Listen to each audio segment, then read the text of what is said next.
Yang saya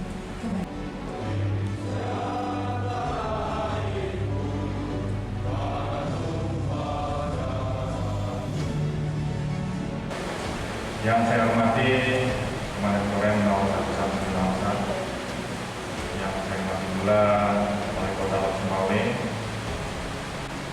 Selamat berbuka lagi, kemudian pelajar 5.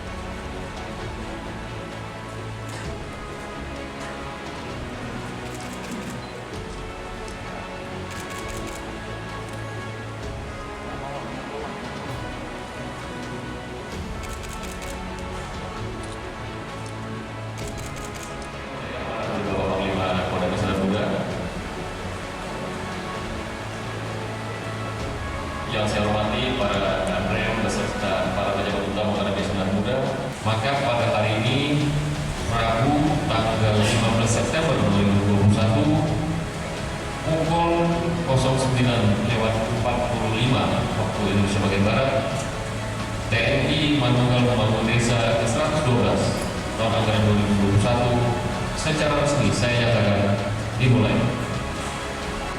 Targetnya adalah sasaran fisik dan non-fisik.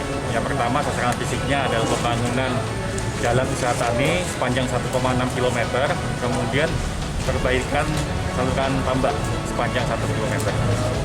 Jadi harapan kami residu masa sisa konflik itu terhapus semuanya. Kemudian pemerataan pembangunan ekonomi baik kepada masyarakat khususnya di Desa Cotring itu bisa terlaksana.